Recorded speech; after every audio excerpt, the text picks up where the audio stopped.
प्रधानमंत्री नरेंद्र मोदी शपथ लेंगे उसके पहले इन सब के बीच क्या हुआ, लेकिन जानना यह भी जरूरी है कि आखिर चुनाव में क्या हुआ। कार सेवकों पर मुलायम सिंह ने गोली चला दी थी, तब भी भारतीय जनता पार्टी नहीं जीती। भारतीय जनता पार्टी उत्तर प्रदेश में 14 वर्ष वनवास काट चुकी है, राम को नहीं छोड़ा।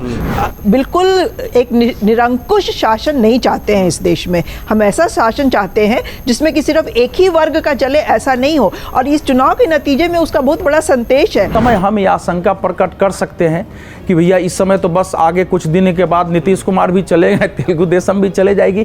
कहाँ चले जाएंगे, क्यों चले जाएंगे? कि 303 पे इस समय एनडीए अलायंस खड़ा है, उसमें से आप 28 हटा भी दे दोनों के, तब भी 275 पे बैठते हैं। जेडीयू के बाहर नहीं जाने का एक बड़ा कारण ये भी है कि नीतीश कुमार जी के लिए एक तरफ कुआं तो दूसरी तरफ खाई वाली स्थितियां हैं। ऐसे भारतीय जनता पार्टी की लार्जर जो सोच है वो टकराती है, तो उस आज की उस आग के लपटों में भी यहाँ पर झुलसने का अंदेशा है। उनके कुछ एजेंडे हैं आंध्र प्रदेश में, अब वो मुस्लिम आरक्षण देंगे तो क्या भारतीय जनता पार्टी कैसे रिएक्ट करेगी उसमें? गठबंधन सरकारों ने भी इस देश का बहुत भला किया, अच्छे से देश चलाया है। ये सरकार भी उतने अच्छे से ही चले।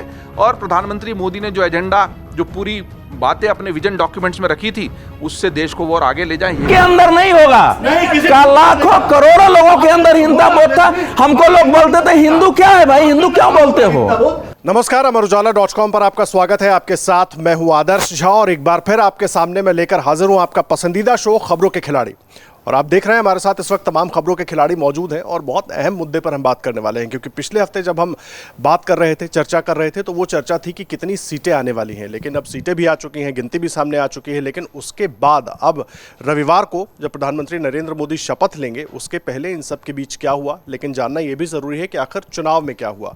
400 पार का नारा लेकर बीजेपी चली थी, लेकिन खुद बीजेपी बहुमत से दूर रही। हालांकि एनडीए बहुमत पार कर चुकी थी। सरकार जरूर बीजेपी की बन रही है, लेकिन इस बार क्या परिस्थिति होगी, मंत्रालयों को लेकर क्या होगा, ये सब कुछ भी जानेंगे। लेकिन इन सब के बीच अंदर की कहानी क्या है, क्यों चुनाव में इस तरह के नतीजे आए और क्या परिस्थितियां बनी जिनको शायद बीजेपी भी नहीं भाप पाई या जनता उस तरीके से उन चीज़ों को नहीं ले पाई और जनता ने वोट नहीं दिया, ये सब कुछ जानने समझने की कोशिश करेंगे। और ये बताने के लिए तमाम खास मेहमान इस वक्त हमारे साथ मौजूद हैं। हर्षवर्धन जी हमारे साथ मौजूद हैं, पूर्णिमा जी मौजूद हैं, हमारे साथ इस वक्त बिलाल अहमद सब्जवाजी साहब भी मौजूद हैं, अवधेश जी मौजूद हैं, राकेश जी मौजूद हैं, शांतनु गुप्ता साहब मौजूद हैं, विनोद अग्निहोत्री साहब मौजूद हैं और अमर उजाला डिजिटल के संपादक जयदीप कार्णिक जी भी मौजूद हैं। आप सबका बहुत स्वागत है। 4 जून के बाद से जिस तरह की परिस्थिति बनी, सरकार कैसे बनेगी, कौन होगा, सबसे ज्यादा नजरें नीतीश कुमार पर, चंद्रबाबू नायडू पर, क्या होगा। लेकिन सेंट्रल हॉल में जिस तरीके से जो बातें नीतीश कुमार ने कही, उसके बाद एक बार फिर अपने पुराने अंदाज में जैसे नरेंद्र मोदी नजर आए जब उन्होंने अपनी बातें रखी, किस तरीके से बनेगी सरकार। और एक सवाल जो सबके मन में है, जिसको एक सोशल मीडिया पर भी हम लगातार देख रहे हैं कि सहारे की सरकार, तो कितने मजबूरी में चलेगी ये सरकार, कितनी दिक्कतों में चलने वाली है, सब कुछ वैसे ही रहने वाला है। ठीक है, सबसे पहले तो मैं इस सवाल से इतर एक जवाब दे दूं। जिन लोगों को ये भ्रम है कि राम मंदिर, राष्ट्र निर्माण की राजनीति भारतीय जनता पार्टी छोड़ देगी, उनका भ्रम जल्दी टूटेगा। कांग्रेस की तरफ से भी मजाक बनाया जा रहा है, अयोध्या हार गए, नासिक हार गए, चित्रकूट हार गए, इलाहाबाद हार गए, बस्ती हार गए, ऐसे बताया जा रहा है। जब कार सेवकों पर मुलायम सिंह ने गोली चला दी थी, तब भी भारतीय जनता पार्टी नहीं जीती। भारतीय जनता पार्टी उत्तर प्रदेश में 14 वर्ष वनवास काट चुकी है, राम को नहीं छोड़ा। जो राम को क्या क्या कह रहे थे, राम मंदिर के वास्तु से लेकर सब पे, वही लोग आज बड़े खुश हैं और देश ये देख रहा है और देश को ये देखना भी चाहिए, क्योंकि अगर ये नहीं देखेंगे तो उनको समझ में नहीं आएगा कि छोटी छोटी चीजें कैसे बड़े मुद्दों पर भारी पड़ती हैं। और एक बार मैं फिर से कह दूं, ब्रांड मोदी अगर इंटैक्ट नहीं होता तो ओडिशा में, जो देश के सबसे गरीब राज्यों में है, वहां राम और रोटी चला, ब्रांड मोदी चला, इसीलिए वहां 21 में से 20 सीटें जीत लेते हैं। उत्तराखंड, हिमाचल क्लीन स्वीप कर जाते हैं, दिल्ली क्लीन स्वीप कर जाते हैं, मध्य प्रदेश क्लीन स्वीप कर जाते हैं, झारखंड, छत्तीसगढ़, बिहार, इन सब जगहों पर जो नुकसान करने की कोशिश थी वो नहीं हो पाती है। इसके बावजूद ये मैंडेट आया है 240। और मैं फिर कह रहा हूं, ये जवाहरलाल नेहरू से बड़ा मैंडेट है। जवाहरलाल नेहरू के सामने जॉर्ज सोरोस फंडेड लोग नहीं थे। जवाहरलाल नेहरू के समय में एआई के ये जो फ्रॉड वाला नैरेटिव था वो नहीं था। जवाहरलाल नेहरू के समय में एक इतना बड़ा वर्ग नहीं था जो मोदी से घृणा ही करता हो। नेहरू से घृणा करने वाला वो वर्ग नहीं था जो पत्रकार के नाम पर, बुद्धिजीवी के नाम पर राम के विरोध तक उतरा, राम को जाने क्या क्या कहता रहा, वो सब नहीं था। और कभी भारतीय जनता पार्टी ने, सच बात यह है कि अगर राम को राजनीति राजनीति में भुनाने का काम किया था तो वो राजीव गांधी ने किया था। और जो लोग कह रहे हैं 1984 का मैंडेट, 1984 का मैंडेट इंदिरा गांधी के शव पर वो मैंडेट था, वो मैंडेट कोई राजीव गांधी के लिए नहीं था। ये तीनों मैंडेट नरेंद्र मोदी के लिए है, तो इसलिए किसी भी देश के चुनाव से इसको कंपेयर नहीं किया जा सकता। और अब इसी से जोड़कर अगली बात, जो लोग कह रहे हैं मजबूत सरकार या मजबूर सरकार, वो सेंट्रल हॉल में कल दिख गया। नीतीश कुमार और चंद्रबाबू नायडू, उनकी प्राथमिकताएं अपने अपने राज्य हैं। वो ये सरकार उतनी ही मजबूत चलेगी जो 2014 और 19 की थी। जो लोग नहीं जानते हैं, यहां अभी मतलब और लोग बताएंगे, चूंकि मुझसे वरिष्ठ कई लोग हैं। भारतीय जनता पार्टी में संगठन के तौर पर कोऑर्डिनेशन करना, गठबंधन की सरकारों के साथ सबसे यंगेस्ट जनरल सेक्रेटरी के तौर पर नरेंद्र मोदी वो काम कर चुके हैं। मुझे कहीं भ्रम नहीं दिखता है कि आने वाले समय में वो नंबर आपको और इंटैक्ट दिखेंगे। हाँ, one nation one election, UCC या इस तरह के जो एजेंडे हैं वो शायद अभी कुछ दिनों के लिए बैक बर्नर पर जाएंगे, लेकिन इकोनॉमिक रिफॉर्म, करप्शन के खिलाफ, जो करप्शन में है, और देखिए करप्शन का मुद्दा कितना शानदार चला। एक मुख्यमंत्री को झारखंड में बंद किया था, भारतीय जनता पार्टी के सबसे ज्यादा सांसद हैं। एक मुख्यमंत्री भ्रष्टाचार में दिल्ली में फंसा है। 7 की 7 सीट, ये मैंडेट नरेंद्र मोदी के लिए है पूरी तरह से। बिल्कुल बिल्कुल। और जो कह रहे हैं ना, वो जाति में कुछ जगहों पर फंसे है, लेकिन वो वही है जो अभी राकेश जी ने कहा। और मैं फिर से कह दूं, रमेश अवस्थी भी बहुत घटिया चयन, वो सांसद हो गए, फिर भी कह रहा हूं। और जब ये टिकट बटे थे तब भी मैंने उत्तर प्रदेश के उन 15-20 सीटों के नाम गिनाए थे कि ये लोग, मेरा ही मानना था कि वो जीत जाएंगे। मेरा वो अनुमान गलत निकला, ये मैं स्वीकार कर रहा हूं, लेकिन वो जीत जाते तो शायद ये चर्चा नहीं होती। अब अच्छा है कि हार जाने के बाद चर्चा हो। और जो शांतनु जी कह रहे हैं कि कैंडिडेट सिलेक्शन में, उसको और आगे बढ़ाता हूं। एक गड़बड़ होता है 3 सीट बिगाड़ता है। जोड़ लीजिए बलिया, घोसी, गाजीपुर, ऐसे ही आप अलग अलग सारी सीटें जोड़ते जाइए, तब आपको समझ आएगा। मैं फिर से कह रहा हूं, कोई मजबूर सरकार नहीं होगी, मजबूत सरकार होगी, अपने ही एजेंडे को और मजबूती से आगे बढ़ाएगी। ठीक है पूर्णिमा जी, देखिए चर्चा में एक बात जरूर निकली, जिस तरीके से विनोद सर ने भी उठाई थी और तमाम लोगों ने, कि ये क्या होगी, क्या परिस्थिति बनेगी। एक तो विपक्ष जो है खासकर वो मुद्दा बना रहा है, वो बार बार इस तरह के फोटो सोशल मीडिया पर डाल रहा है, मजबूर सरकार, सहारे की सरकार, सारी चीजें, वो भी कुछ दिन में सामने आ जाएगा। लेकिन विपक्ष के लिए भी तो वही चुनौती है ना, अपने आप को मजबूत रखवाना। अभी से गोपाल राय का बयान आ जाता है कि विधानसभा में अलग लड़ेंगे। ठीक है, आप लोकसभा के लिए आपका गठबंधन था, लेकिन अभी से चिटकना शुरू हो गया है। तो आपको भी तो जनता देख रही है ना, इंडिया अलायंस बनाकर आप गए थे। वो जो मजबूरी की बात आप कर रहे हैं कि विपक्ष की भी वही मजबूरी है, तो विपक्ष की मजबूरी की वजह से कोई उसको सत्ता जाने का डर नहीं है। अगर सत्ता पक्ष में वो मजबूरी है तो वो वाकई में मजबूरी है, क्योंकि इन दोनों पार्टियों में से जो 2 बैसाखियां बनी है, टीडीपी और जनता दल जेडीयू, अगर एक भी किनारे होती है तो वो सरकार तो गिरनी है, अनलेस कि कहीं दूसरी जगह तोड़फोड़ ना करें। तो मजबूरी इनकी ज्यादा बड़ी है। मजबूरी उधर भी है, वो तो अपने आप को इकट्ठा रखने की मजबूरी उनकी सबसे बड़ी मजबूरी है। और जो विपक्ष का कैरेक्टर हमने इतने सालों से देखा है, तो वो हम जानते हैं कि वो बहुत ज्यादा दिन तक शायद साथ रह भी ना पाए ये लोग। और उसकी बात हो चुकी है, आपने अनाउंस कर दिया कि हम दिल्ली में अब इनके साथ नहीं लड़ने वाले हैं। पंजाब में भी अलग ही लड़े थे, बाकी जगहों पे यूपी वगैरह में देखना होगा क्या होता है। लेकिन जो मजबूत सरकार की बात इन्होंने अभी की, हर्ष जी ने, कि बहुत मजबूती से चलेगी, भगवान करे बहुत मजबूती से चले, और हम चाहते हैं कि सरकार वो मजबूती से चले, लेकिन उस मजबूती में सबका कंसेंसस होना जरूरी है। वो कंसेंसस अगर नहीं होगा तो वो उतनी मजबूती से नहीं चल पाएगी, और वो मजबूती से चलने के लिए इनकी ये मजबूरी है। हमें इस बात की खुशी है, क्योंकि एब्सोल्यूट पावर करप्ट्स एब्सोल्युटली। अभी जैसे जयदीप जी ने कहा, हम बिल्कुल एक निरंकुश शासन नहीं चाहते हैं इस देश में। हम ऐसा शासन चाहते हैं जिसमें कि सिर्फ एक ही वर्ग का चले, ऐसा नहीं हो। और इस चुनाव के नतीजे में उसका बहुत बड़ा संदेश है। आप लोगों को याद होगा, बांसवाड़ा में प्रधानमंत्री मोदी ने सबसे पहली बार कहा था वो मंगलसूत्र छीन लिया जाएगा। बांसवाड़ा की सीट वो हार गए।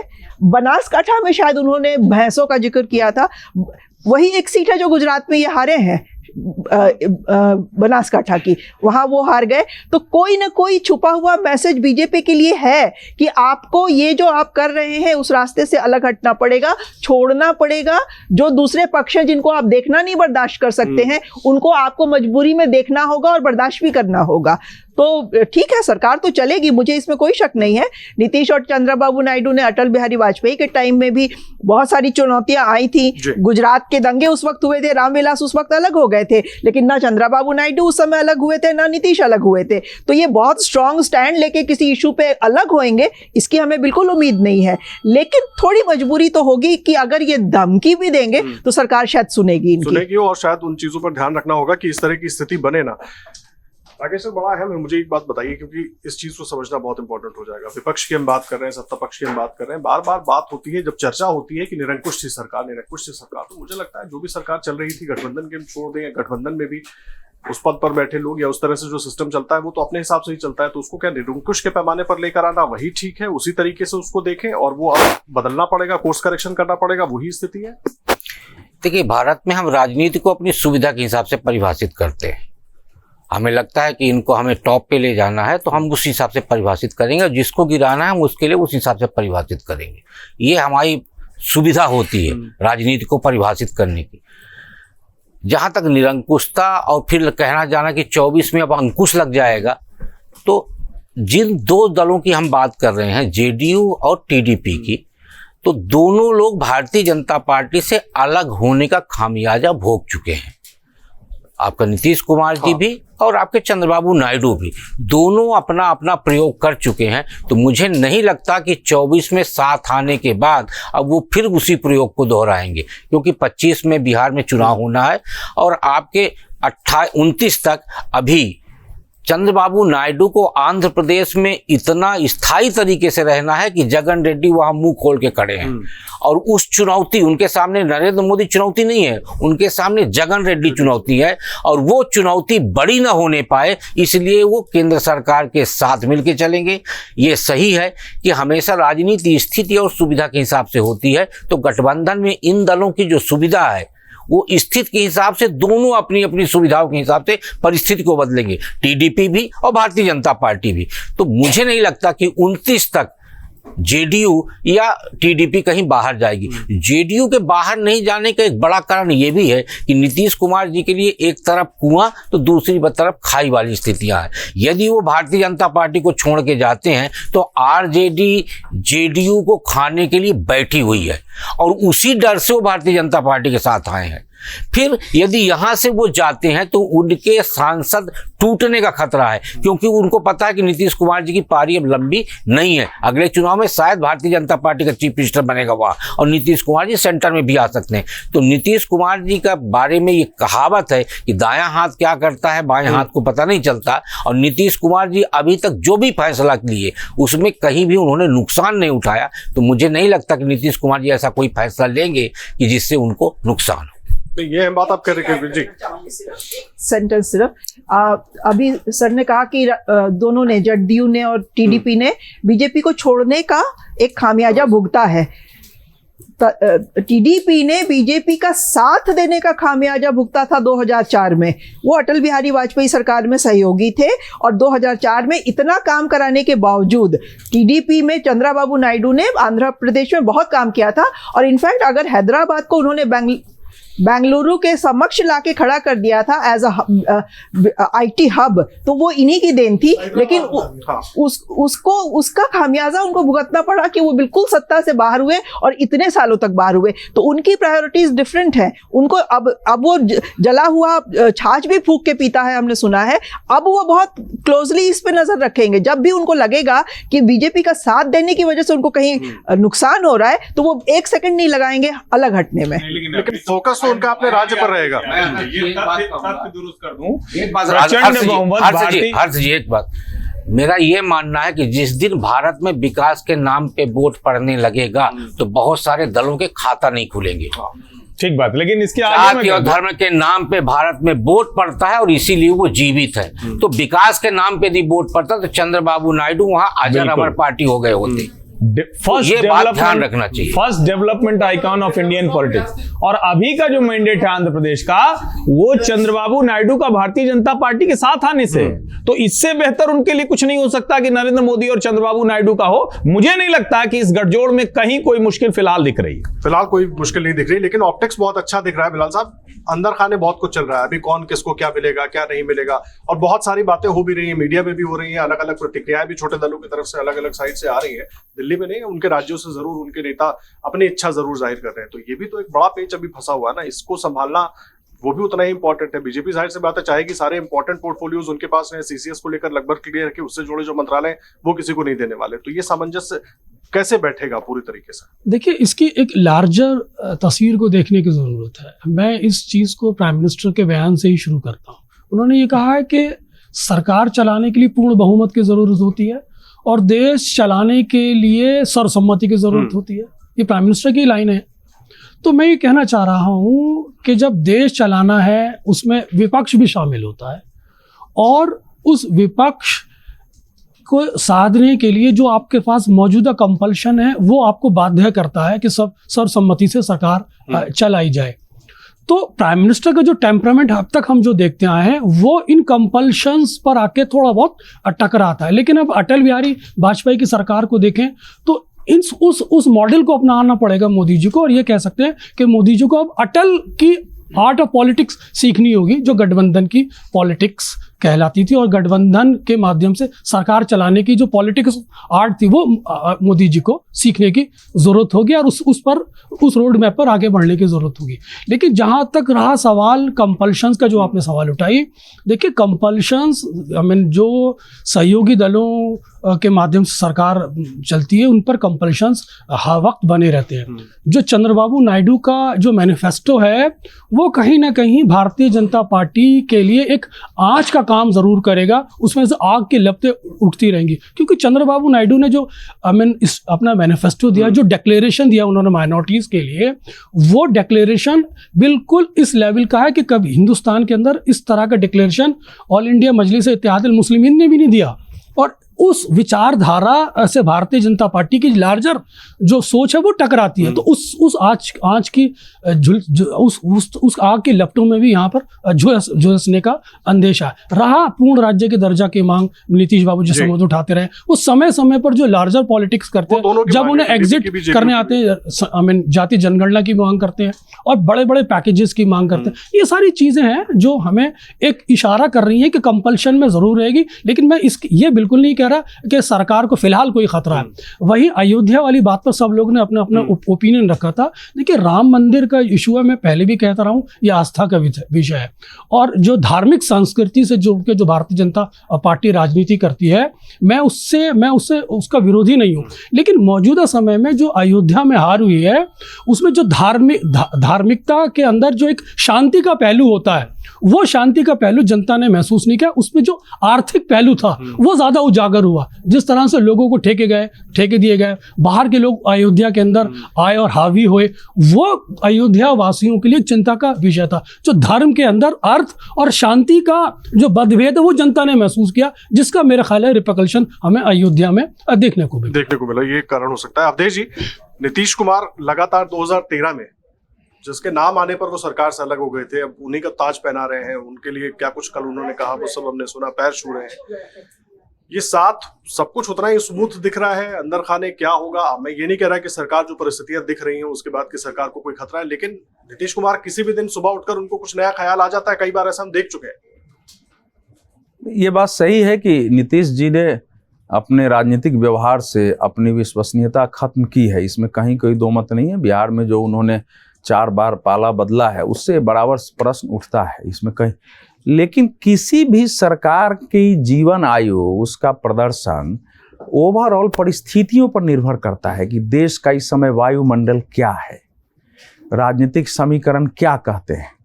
इस समय की परिस्थिति यह है जो हम लोग भूल रहे हैं, या तो ये सरकार चलेगी या देश को चुनाव में जाना होगा।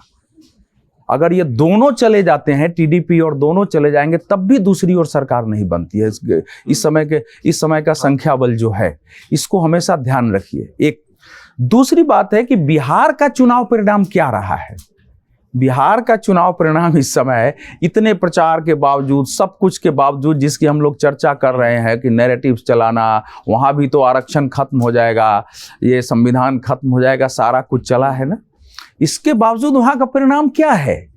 तो नीतीश जी ये भी तो देखेंगे ना कि मैं उस गठबंधन में रहूंगा तो मेरे साथ क्या होगा। और गठबंधन भुगत क्या है, उनका जो स्वास्थ्य गिरा हुआ है, जिस स्ट्रेस में वो आ गए थे, डॉक्टर वहाँ के निजी लोग जानते थे, उनका चेहरा काला पड़ गया था।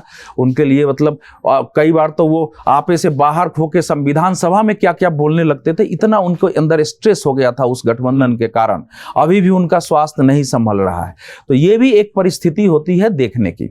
अब इसमें 3 बातें। पहले तो मैं जयदीप जी से आग्रह करूंगा कि बार बार आपके यहाँ अयोध्या आता है तो किसी दिन अलग से, वो बहुत अच्छा विषय है कि अयोध्या और उत्तर प्रदेश पर एक चर्चा करा ली। कर लेंगे, वैसे हमने जरूर 2 दिन से अयोध्या पर बहुत किया है, लेकिन हमारे अयोध्या में मैं देखा हूँ तो किया है, बराबर आ जाता है और सब लोग अपने अपना इसलिए खींच के कोई विषय अयोध्या पर चला जाता है, जबकि सरकार का महत्वपूर्ण विषय है आगे। हाँ, तो इसीलिए उस पर बात होने लगातार आ जाता है चर्चा में कि इस कारण से हारे, इस कारण से जीते। सरकार देखिए इस समय आप 2 दिन की परिस्थितियां देखिए, परिस्थितियों को आपने देखा है।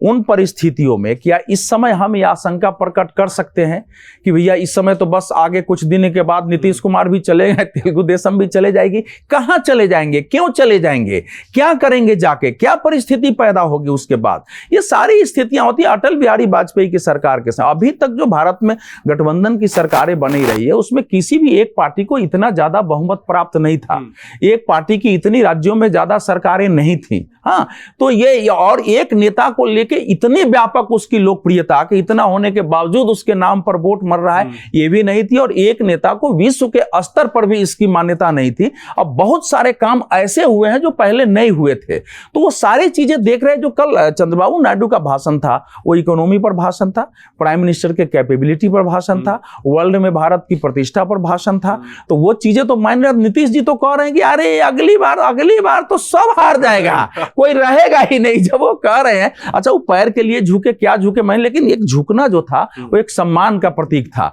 अब वो पैर छूने के लिए झुके हैं, क्या झुके हैं? तो उनका माइंड तो है किसी का सम्मान में किसी का पैर छूना। जैसे ये मेरे से बड़े हैं, मुझे सार्वजनिक रूप में कोई कहे कि इनका पैर छू सकता हूं, मुझे कोई दिक्कत नहीं है, बड़े भाई की तरह है। अब उसको आज के युग में आप मजाक बना दे सकते हैं, लेकिन किसी के अंदर नए सिरे से सम्मान पैदा हुआ होगा कि हम इस व्यक्ति, क्या अंदर बात हुई है कि इस व्यक्ति को छोड़ के गए, इसके बावजूद पिछले कुछ समय में इसका व्यवहार हमारे प्रति क्या रहा है, तो उससे भी तो सम्मान का भाव पैदा होता है और आदमी का मन बदलता है। ये सोचिए, तो वो भी बहुत कुछ कहता है इस समय। लेकिन जो समस्या है, देखिए इस समय देश बदला हुआ है, कोई इसको कुछ भी कह दे, हिंदुत्व का एक व्यापक भाव लोगों के अंदर, देश और दुनिया के हिंदुओं के अंदर है। लंबे समय बाद पता चला है कि हमारे धर्म को अंधविश्वासी कह के जो हमको हीनता से ग्रस्त किया गया था उससे हम बाहर निकले हैं। सांस्कृतिक पुनर्जागरण के दौर हैं, इससे जुड़े जो मुद्दे हैं वो सामने आएंगे। विपक्षी पार्टियों को भी पता है कि इन पर हम एग्रेसिव होंगे तो हमारे वोट कट सकते हैं, इनको भी पता है। तो सारी चीजें आएंगी और भय वही है ना कि भैया मथुरा काशी में क्या करेंगे, अब कोर्ट का फैसला आएगा उसके बाद उस पर, लेकिन ये सारे इशू होंगे। और बीजेपी के लिए यह है कि बीजेपी एक विचारधारा वाली पार्टी है। अगर गठबंधन को सरकार चलाते समय आप बिल्कुल इससे परे होंगे तो आगे आपके जनाधार घटने का खतरा पैदा होता है, पहले भी हुआ है। इसलिए उसको भी संतुलन बना के चलने की जरूरत है कि कोई इशू आता है। और मुझे लगता है कि इतने दिनों में प्रधानमंत्री ने कल 15 बार एनडीए का नाम लिया है, 8 बार गठबंधन बोला है, तो बहुत कुछ वो सोचे होंगे। और पहले जैसा हर्षवर्धन जी ने कहा उनका एक अनुभव है और 353 सीटें थी, लेकिन यह बात सही था कि बीजेपी के बहुमत होने के कारण करे फैसले में भी सोचना नहीं पड़ता था कि कोई हमसे अलग हो जाएगा तो क्या करेंगे। वो एक मैनेज करने की इसमें बात है, वो समय बताएगा। लेकिन देश की इस समय की परिस्थिति में सरकार के अस्थिर होने का, फैसलों में पीछे हटने का, या सरकार के कमजोर होने का, किसी प्रकार के भारी दबाव में आ जाने का ऐसा मनोविज्ञान नहीं है। ये जो करेगा उसका जनाधार घटेगा। ठीक है, वो जनाधार घटेगा। जल्दी से पूर्णिमा जी। वो हिंदुओं में हीनता की भावना की बात कर रहे हैं, मैं नहीं समझ पा रही हूँ कि ये चीज कहाँ से आ रही है। अरे हिंदू हम भी हैं, बड़े अच्छे खासे पूजा पाठ करने वाले, धर्म भक्ति वाले हिंदू हैं। हमने अपने आसपास कभी नहीं देखा कि हिंदू हीनता की भावना से जी रहा था और अब वो हीनता मोदी जी के आने के बाद कम हो गई है। तो ये भावना कहाँ से आ रही है, मैं तो इसी को नहीं समझ पा रही हूँ। नहीं, देखिए ये कुल हिंदू गर्व का एहसास कर रहा है। अगर आपको राम मंदिर हिंदू गर्व की अभिव्यक्ति नहीं दिख रहा है तो तो आप आंख मूंद कर बैठे हुए हैं। अगर आपको काशी विश्वनाथ कॉरिडोर हिंदू गर्व की अभिव्यक्ति नहीं दिख रहा है तो आप आंख मूंद कर बैठे हैं। अगर आपको महाकाल कॉरिडोर हिंदू गर्व की अभिव्यक्ति नहीं दिख रहा है तो आप आंख मूंद कर बैठे हुए हैं। आपको प्रयागराज में कुंभ के समय जो 2019 में हुआ अगर वो हिंदू गर्व की अभिव्यक्ति नहीं दिख रहा है तो आप आंख मूंद कर बैठे हैं। आपको विंध्याचल धाम अगर हिंदू गर्व की अभिव्यक्ति नहीं दिख रहा है तो आप आंख मूंद कर बैठे हैं। आपको प्रधानमंत्री का प्राण प्रतिष्ठा के पहले 11 दिनों तक अनुष्ठान करना नहीं दिख रहा है तो आप आंख मूंद कर बैठे हुए हैं। आपका प्रधानमंत्री देश की हर भाषा में रामायण सुन रहा है। रामचरितमानस से लेकर कम्ब रामायण तक, भावार्थ रामायण से लेकर तमिल, तेलुगु, मलयालम, देश को एक करने की कोशिश कर रहा है। काशी तमिल संगमम कर रहा है, उस पर भी आपको हिंदू गर्व नहीं दिख रहा है। तो आप फ्रॉड सेकुलर राजनीति को स्थापित करने की कोशिश कर रहे हैं। ये होने वाला नहीं है। नहीं, उस चर्चा से हम बाहर आ रहे हैं वापस। जवाब दिया जा सकता है। मैं आऊंगा सर, आप एक बार दे दीजिएगा। हिंदू गर्व किस पर होगा? इसका मतलब विवेकानंद हिंदू नहीं थे, इसका मतलब तुलसीदास हिंदू नहीं थे, इसका मतलब जो है तमाम जो है वैदिक ऋषि हिंदू नहीं थे। ये क्या मतलब चर्चा हम कर रहे हैं सरकार पर, हमें उस पर करनी चाहिए। कारणों से ही निकल कर आया। शांतनु जी, तुलसीदास को भी कौन लोग लेके चल रहे हैं, किन्होंने छोड़ दिया, वो भी देखा जाना चाहिए। अलग बहस का विषय है। आपने किताब लिखी थी 101 कारण, मैं आपके पास जो है हिंदू नहीं है फिर नहीं, लेकिन राम मंदिर का बनना तो हिंदू गर्व की अभिव्यक्ति है सर। इसमें तो भ्रम नहीं होना चाहिए। राम मंदिर का बनना वो राजनीति भी है और हिंदू गर्व की अभिव्यक्ति भी है। ये है, अब हिंदू को एक मिला रहे हैं। हिंदू तो अलग है, हिंदू अलग है सर। उस पर सबकी अपनी अपनी एक थ्योरी है, उस पर अलग हम चर्चा कर लेंगे। शांतनु जी, हमारे दर्शकों से करते हैं इसको ऐसा दिखाएं। नहीं, लेकिन विवेकानंद और तुलसीदास नहीं, सत्ता से अभी तक विवेकानंद और तुलसीदास की वाणी या शब्द कब इस देश में सामने आए हैं? वो सेकुलर थे, मैं मानता हूं। नहीं आए हैं सर, हमने तो नहीं सुना कि इस देश का प्रधानमंत्री खड़ा होके और कह रहा है कि तुलसी नहीं। एक बार बताइए, मनमोहन सिंह 10 साल रहे। नहीं, मैं पूछ रहा हूं, मनमोहन सिंह 10 साल प्रधानमंत्री रहे, मुझे एक बार बता दीजिए कि इस प्रकार से आई हो। इसके बाद राजे ये जो है, मैं तो पंडित नेहरू के भाषण में से निकाल के बता दीजिए हमको। ये चीजें बदली है सर, जो बदलाव है उसको स्वीकार करना पड़ेगा। पहले बोलने में हमको हीनता बोध होता था, दुनिया के स्तर पर अपने को हिंदू कहने में हिंदू कमजोर महसूस करते थे। कैसे बात कर रहे हैं? मुझे लगता है हमें अपने विषय पर आना चाहिए। आपके अंदर नहीं होगा, लाखों करोड़ों लोगों के अंदर हिंदू बोध था। हमको लोग बोलते थे हिंदू क्या है भाई, हिंदू क्यों बोलते हो? ठीक है अवधेश जी, इस पर हम अपनी चर्चा अलग आगे बढ़ा लेंगे। शांतनु जी, आपने एक किताब लिखी थी 101 कारण। ये कोई नहीं कर रहा, परिस्थिति को किस तरीके से, ये कोई नहीं।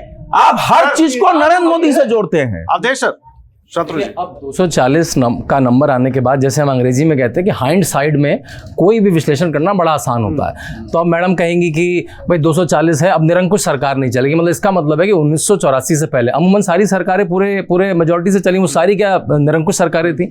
हमारे यहाँ 1951 से लेकर अभी तक अधिकतर स्टेट गवर्नमेंट्स है, लार्जली स्टेट गवर्नमेंट्स वो मेजोरिटी से चली हैं। तो क्या वो निरंकुश सरकारें हैं क्या? तो मेरे ख्याल से नंबर आने के बाद कोई कहेगा राम मंदिर मूवमेंट ही नहीं था। तो सर के लिए डाक टिकट जारी करना बड़ी बात होगी, किसी के लिए राम मंदिर बनाना बड़ी बात होगी। तो डाक टिकट तो जारी होते रहेंगे। देखिए, वो जो ऐसा एक टिक मार्क है वो तो होता रहेगा। दूसरी बात ये, गठबंधन की सरकार की, तो गठबंधन की सरकारों में तो अटल बिहारी वाजपेयी ने परमाणु विस्फोट भी कर दिए, JS राजपूत को NCERT का अध्यक्ष बना के करिकुलम भी चेंज कर दिया, सर्व शिक्षा अभियान भी लिया है, गोल्डन क्वाड्रिलेटरल भी लिया है, विनिवेश भी कर दिया। तो जब 180 की लीडिंग पार्टी होके वो कर सकते हैं, तो नरेंद्र मोदी तो उनसे और दबंग नेता दिखते हैं हमें, जैसा हमने 10 साल में देखा है। और जिस तरह से नीतीश कुमार और चंद्रबाबू नायडू ने कल अपनी बात रखी है, और उनके बैक स्टेट में, जैसा अवधेश जी ने कहा, उनको वहां छोड़ने से मिलेगा क्या? आपको देखना पड़ेगा। क्या उनको प्रधानमंत्री बनाने जा रहा है इंडिया अलायंस? क्या उनके नारा लोकेश को, जो उनका पुत्र है, उनको डिप्टी प्राइम मिनिस्टर बनाने जा रहा है? ऐसी संभावना नहीं लग रही है, क्योंकि वहां पर अखिलेश कहेंगे मैं क्यों नहीं, वहां पर ममता कहेंगी मैं क्यों नहीं। तो उनके पास वापस जाने की संभावना नहीं है। बल्कि मैं कल किसी चैनल में देख रहा था, जो नई नई छोटी पार्टियां और जो इंडिपेंडेंट का सपोर्ट आ रहा है, तो 303 का नंबर देना शुरू कर दिया है बहुत सारे चैनलों ने, कि 303 पे इस समय एनडीए अलायंस खड़ा है। उसमें से आप 28 हटा भी दे दोनों के, तब भी 275 पे बैठते हैं। तो ये बात हमें, जब चैनलों को पता है तो उनको भी पता है कि हमारे जाने के बाद भी एक समीकरण है जहां एनडीए सरकार चलती रहेगी। तो मेरे ख्याल से सरकार मजबूती से चलेगी, सरकार उसी तरीके से चलती रहेगी। अवधेश जी, तो चुनाव से पहले भी 325 नहीं बिल्कुल सपोर्ट आ गए हैं। देखिए, आपको पता लगेगा, आप ही दिखाएंगे अगली बार, अगले शनिवार आप ही दिखाएंगे इसको। जो बड़े फैसले, कड़े फैसले की बात हो रही थी, 100 दिन में बहुत कुछ बदलेगा, इसको लेकर बहुत सारे सवाल उठाए जा रहे हैं। एक नैरेटिव ये बनाया जा रहा है कि भाई खुद तो 272 पहुंचे नहीं, अब चलेंगे कैसे, चलाएंगे कैसे।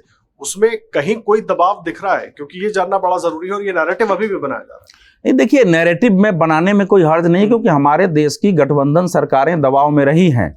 यूपीए सरकार में तो हमने देखा है, श्रीलंका के मामले पर सरकार विदेश नीति में कुछ चाहती थी, डीएम के बदले बदलना पड़ा और श्रीलंका से हमारे रिश्ते खराब हो गए। तो वो रहा है उस दबाव की स्थिति, लेकिन देश उससे बाहर निकल चुका है। अब इस समय की पार्टियों को पता है कि इस समय देश में हमारा कहाँ गया है, कि देश इस समय दुनिया का नंबर 1 विकास में देश हमारा आगे है। और उस फैसले पर जो बैठक हुई है, कल प्राइम मिनिस्टर ने भाषण दिया है कि हमारी किस किस चीज की गारंटी है, 5 साल में देश को कहां ले जाना है, 3 साल में देश को कहां ले जाना है, अगले 125 दिनों का हमारा क्या एजेंडा है। और लोगों ने कहा है कि आप उस पर काम करिए, हम आगे करे। फैसले का मतलब क्या होता है? करे फैसले का मतलब होता है कि साहसपूर्वक देश के हित में जो बात हो करना। कौन सी पार्टी देश के विरुद्ध जाएगी? आतंकवाद के भी मामले पर करे फैसले होंगे तो कौन पार्टी उसके विपरीत जाएगी? तो करे फैसले को आप उस रूप में, करे फैसले से हमारे यहां जैसे ही होता है तो कुछ को सांप्रदायिक हो जाएगा, कुछ फलाना चीज हो जाएगा, ऐसा नहीं होता है। करे फैसले पहले भी हुए हैं। जब पाकिस्तान ने कुछ किया है तो वहां जाकर के भारत ने उसको जवाब दिया है। कौन उसका विरोध करने जाएगा उस सिचुएशन में? अगर इस समय अमेरिका कह रहा है कि भारत हमारे यहां आतंकवादी को मरवाने के लिए भेजता है और सरकार उससे फाइट करेगी, तो देश में कौन पार्टी उसके विरुद्ध जाने वाली है? और इकोनॉमिक रिफॉर्म के लेकर तो इस देश में मतभेद है नहीं। राहुल जी अपना बोलते हैं, बोलेंगे, लेकिन जनरल पार्टियों में असहमति है। तो करे फैसले भी होंगे, बिल्कुल होंगे। ये अलग बात है कि वो थोड़ी सी, अब यह नहीं हो सकता है कि रात में आप बिना सहमति के जो है नोटबंदी जैसे फैसले, लेकिन वो भी फैसले होंगे, एक बार बैठ के तय करके करना चाहिए। कल अध्यक्ष ने, ये आपने देखा है ना कि अध्यक्ष के साथ एनडीए की बैठक होगी। जब सरकार गठबंधन की होती है तो पार्टी की भी भूमिका राजनीतिक प्रबंधन में हो जाती है सरकार के साथ साथ। तो उसमें बीजेपी का भी कैरेक्टर थोड़ा सा बदलेगा कि बीजेपी राजनीतिक प्रबंधन करेगी, सरकार का प्रबंधन करेगी, और उसी प्रकार से चलेगा। एक कोऑर्डिनेशन कमेटी भी हो सकता है आने वाले समय में बन जाए और उस कोऑर्डिनेशन कमेटी से ये सरकार चले। लेकिन जो एक कहते हैं ना, मुंह बाए हुए कि हमारी सरकार नहीं बनी, इस प्रकार के नैरेटिव चलाते रहेंगे और ये नैरेटिव चलेगी। नरेंद्र मोदी ने कल बता दिया है कि हमारा एक एक कण, एक एक क्षण देश के लिए समर्पित है। उसके लिए जो करना होगा हम करेंगे। सरकार बहुमत से चलती है, सरकार बनाने के लिए बहुमत चाहिए, लेकिन चलाना सर्वमत से है, मैं सबके लिए हूं। तो इसमें एक भाव है। अब उस भाव का इंप्लीमेंटेशन भी उसी प्रकार से होगा। हिंदुत्व तो कहीं भी किसी को अलग करके नहीं चलता है। हिंदुत्व तो अपने को अलग करके नहीं मानता है, सबको मिला के चलना ही उसमें हिंदुत्व है। इकोनॉमिक रिफॉर्म की बात है, वहां तो आपको चंद्रबाबू नायडू का और सपोर्ट मिलेगा। जैसा हरजी कह रहे थे, जब नरेंद्र मोदी का गुजरात मॉडल नहीं आया था तो पहले डेवलपमेंट आइकन, जिन्होंने डेवलपमेंट की राजनीति करनी चाहिए, वो पहले देश के आइकन ही चंद्रबाबू नायडू थे। और अभी एक इंटरव्यू में जब उन्होंने कहा कि मैं कास्ट सेंसस की नहीं, मैं स्किल सेंसस की बात करता हूं, तो ये बातों में तो चंद्रबाबू नायडू और नरेंद्र मोदी बिल्कुल एक पेज पर खड़े हैं और वहां उनको सहमति मिलेगी उनकी। वो ज्यादा बेहतर होगा। जदीप सर, एक मैं समझना चाह रहा था कि क्या एक स्पेस क्रिएट हुआ है इन सब के बीच? एक तो सरकार किस तरीके से चलेगी वो बड़ा है, और दूसरा मुझे लग रहा है आपके माइक में कुछ गड़बड़ है, मुझे आपके पास आना पड़ेगा। सरकार को लेकर तो तमाम सवाल उठ रहे हैं, आपका माइक बंद किया जा रहा है, बनाने की कोशिश हो रही है, लेकिन माइक बंद, एक स्पेस भी क्रिएट हुआ है अगले चुनाव होने तक दूसरे दलों के लिए। देखिए, ऐसा है कि मैं इस बात से बिल्कुल सहमत हूँ। मुझे लगता है सरकार चलनी चाहिए और चलेगी भी, क्योंकि चंद्रबाबू नायडू, नीतीश कुमार सबसे पहले अपना राजनीतिक हित, अपने राज्य का हित देखेंगे और शायद उसमें कोई टकराव की नौबत नहीं आएगी। लेकिन फर्क शुरू हो गया है दिखना। 2014 में मोदी सरकार बनी, 2019 में मोदी सरकार बनी, 2024 में एनडीए सरकार बनी। फर्क ये है, कहीं भी ये नारा नहीं लगा कि अब की बार फिर मोदी सरकार, एनडीए सरकार। तो फर्क यहीं से शुरू हो जाता है कि उस सरकार की सरकार का और जो होना चाहिए। और गठबंधन, देखिए, मैंने ये कहा था कि मोदी जी को गठबंधन चलाने, सरकार चलाने का अनुभव नहीं है। ऐसा नहीं, मैंने कहा कि वो जब जनरल सेक्रेटरी थे तो तमाम सारे राजनीतिक दलों के जिनका प्रभार था, उनके पास हिमाचल का था, हरियाणा का था, मध्य प्रदेश के प्रभारी थे, तो बात करते थे। लेकिन उस समय वो केंद्रीय भूमिका में नहीं थे। उसमें केंद्रीय भूमिका में थे प्रमोद महाजन, अरुण जेटली और जॉर्ज फर्नांडीज, जो अटल बिहारी वाजपेयी की सरकार के संकट मोचक थे। चंद्रबाबू नायडू हर 6 महीने में अपना एक डिमांड चार्टर पकड़ा देते थे, वहाँ से आते थे दिल्ली और एक डिमांड चार्टर दे देते थे और उसके बाद चले जाते थे। और ये होता था कि अगले हफ्ते वो प्रेस कॉन्फ्रेंस करेंगे और सरकार दिल्ली की हिलने लगती थी। और उसके बाद फिर एरन नायडू आते थे और वो आकर के वो अपना, उनकी बातचीत होती थी तीनों नेताओं से और सेटल हो जाता था।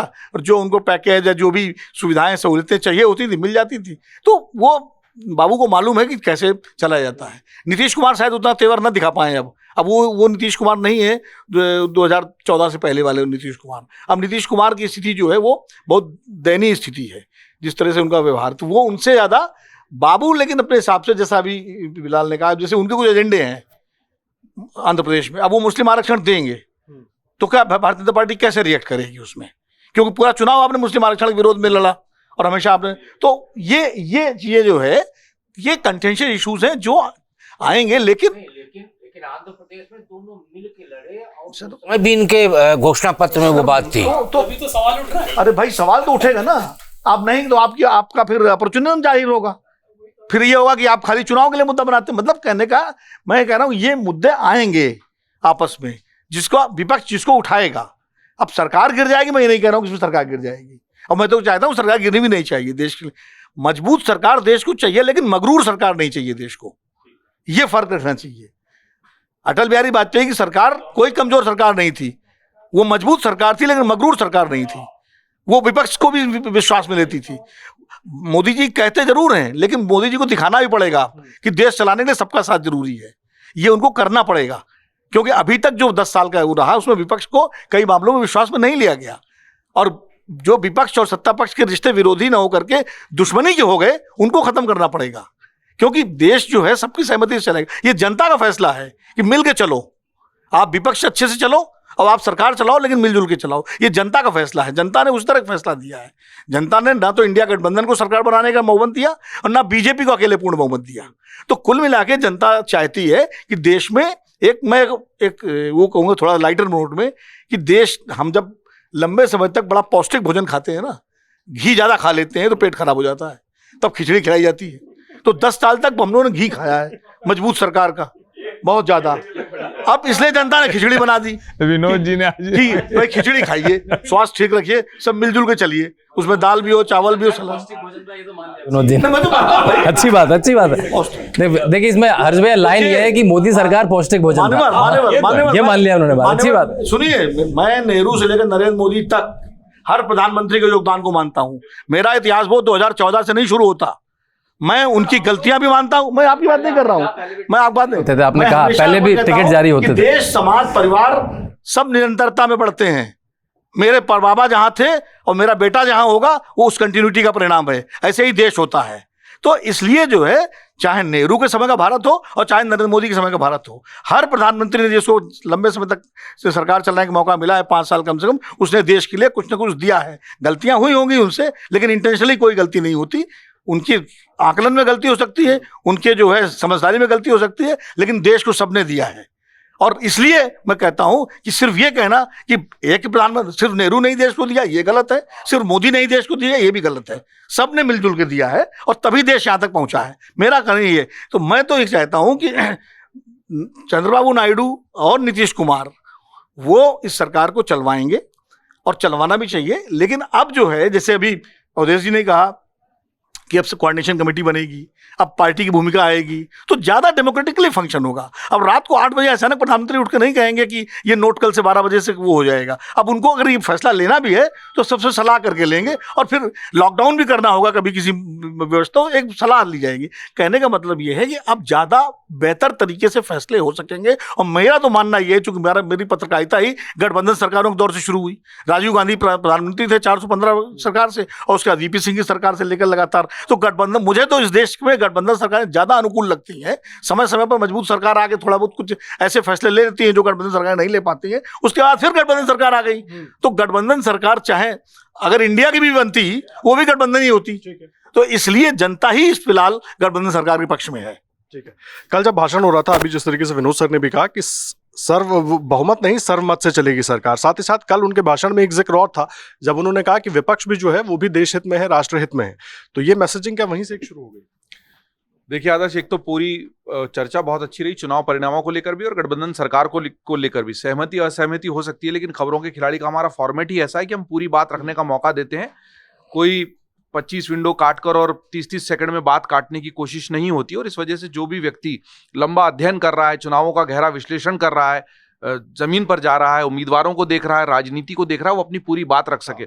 सहमति असहमति हो सकती है, लेकिन मंच ऐसा है कि जहां पर हम कोशिश करते हैं कि विचार हर तरह का आ जाए और सब तरह के विचार आए सब, और उसमें किसी विषय पर ज्यादा चर्चा हो जाती तो हमारी कोशिश होती कि बात अलग से भी हो।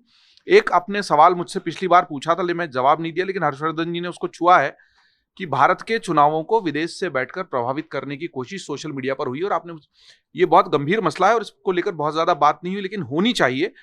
2 अलग अलग शोध रिपोर्ट्स आई हैं। एक तो ओपन एआई ने, जो चैट जीपीटी की ओनर कंपनी, उसने खास तौर पर ये कहा है कि भारत के चुनावों को एक इजरायली कंपनी ने प्रभावित करने की कोशिश की है, और उसने भारतीय जनता पार्टी और सरकार के विरोध में एजेंडा चलाया है, और उसने विपक्ष का लगातार समर्थन करने वाले कई हजारों लाखों सैकड़ों फर्जी अकाउंट्स बनाए हैं, और जहां पर भी उनको लेकर बात कही जा रही थी वहां पर एआई के माध्यम से टिप्पणी करवाई है। भारत के चुनावों को विदेशी शक्तियां, भारत के लोकतंत्र को विदेशी शक्तियां शुरू से ही प्रभावित करने का प्रयत्न करती रही हैं, और अगर ऐसा हुआ है तो मुझे लगता है कि वर्तमान सरकार को उसकी गहराई से जांच करके उस दिशा में कदम उठाना चाहिए। एक और रिपोर्ट ये बताती है, जॉर्ज सोरोस जिनका नाम लिया और जिनका नाम लगातार चर्चा में है, वो क्यों भारत की राजनीति में, भारत के समूचे चुनाव में इस तरह का दखल दे रहे हैं और इस तरह से लोगों को फंडिंग कर रहे हैं, और अगर ऐसा सत्य है तो उसकी तह में जाना चाहिए। ये हुआ है, और हम लोग डिजिटल मीडिया पर चूंकि इसकी बात कर रहे हैं और डिजिटल मीडिया पर ही ये सबसे ज्यादा हुआ है। इसका एक दूसरा महत्वपूर्ण पहलू, चूंकि मैं डिजिटल को बहुत करीब से देख रहा हूं, जो बड़ी कंपनियां जिनके अकाउंट्स इससे प्रभावित हुए हैं, मेटा हो या गूगल हो, उन्होंने ये दावा जरूर कर दिया है कि इसको हमने लंबा नहीं चलने दिया, हमने रोक दिया, लेकिन उस दावे की सत्यता प्रमाणित नहीं है। और ऐसा अगर हुआ है तो ये बहुत गंभीर मसला है, और इस पर हम अलग से भी कोशिश करेंगे। जो डिजिटल के विशेषज्ञ हैं उनसे बात करेंगे, फंडिंग जो आई है उसकी बात करेंगे, क्योंकि जनमानस पर इन विचारों का प्रभाव पड़ता है, ये इसमें कोई छुपा नहीं है। रूस के चुनाव प्रभावित हुए, कैम्ब्रिज एनालिटिका स्कैम बहुत पहले नहीं हुआ है, उसके बाद से अब तक ये चीजें ज्यादा मजबूत हुई हैं, और एआई के अवतरण के बाद लोगों के अवचेतन को सोशल मीडिया जिस पर वो घंटों बिता रहे हैं प्रभावित करने के प्रयत्न बहुत ज्यादा तेजी से हुए हैं। इन प्रयत्नों पर लगाम लगानी चाहिए, वो चाहे किसी के भी पक्ष या विपक्ष में हुए हों। चूंकि ये गंभीर मुद्दा था, इसलिए मुझे लगा कि इसमें बात होनी चाहिए। दूसरी बात, सरकार में अगर मान लो आकर किसी को शक्ति ज्यादा मिल गई तो वो निरंकुशता पर बात चली गई। मैं इसके साथ ये भी जरूर कहना चाहूंगा, जो विनोद जी ने भी अच्छा हुआ कि जिक्र कर दिया, कि कई सारे ऐसे फैसले जो राष्ट्रहित के होते हैं, देश हित के होते हैं, गठबंधन सरकारों में कई बार नहीं हो पाते, हुए भी हैं कुछ बार, लेकिन धारा 370 का हटना या ऐसे दूसरे बड़े जो बहुत कड़े फैसले लिए गए थे देश, वो नहीं हो पाते। इसलिए भी देश के लिए कई बार उस तरह की सरकार जरूरी होती है जहां आपको बहुत ज्यादा संतुलन ना बिठाना पड़े, चिरौरी ना करना पड़े, क्षेत्रीय मुद्दे या क्षेत्रीय स्वार्थ ज्यादा हावी ना हो जाए।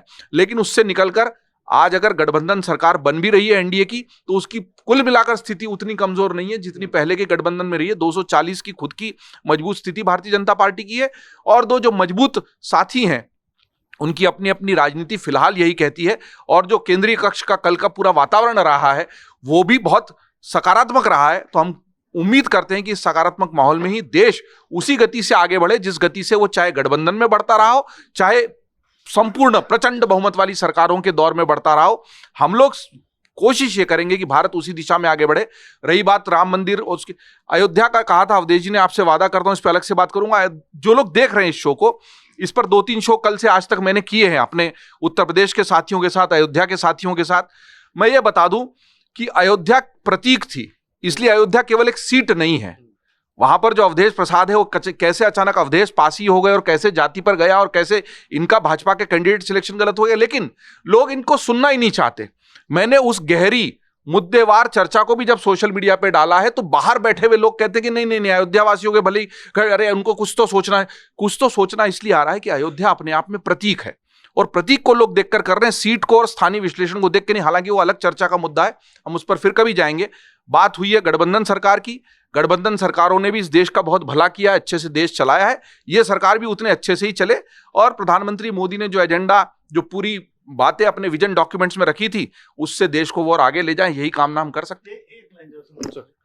चूंकि जयदीप जी ने बहुत अच्छी बात कही है, मैं खाली ये कहूँगा कि अब कम से कम भारतीय जनता पार्टी के जो 240 सांसद हैं उनकी भी सुनी जाएगी, क्योंकि जब पार्टी 300 क्रॉस कर जाती है ना, कोई भी पार्टी हो, कांग्रेस हो जब नहीं G23 बना लेंगे, होगी सुननी भाई, 99 की भी सुनी जाएगी। आप बोल नहीं रहे थे, मैंने बस आपके मुंह में शब्द डाले थे। सुनी जाएगी उनकी पार्टी में, लेकिन वो सत्ता में नहीं है। लेकिन जो सत्ता में है ना, उन 240 सांसदों से कभी आप अलग से बात करिए। जब 303 थे, अवधेश जी जानते हैं, उनकी पीड़ा जो है कोई सुनने वाला नहीं था। जो पूर्णिमा जी ने कहा था, वो अब उनकी प्रेमा खांडू, अब हेमंत बिश्रा ने, उन सांसदों की बात कर रहा हूँ जो 2000 जो 200-303 सांसद जीत के आए थे।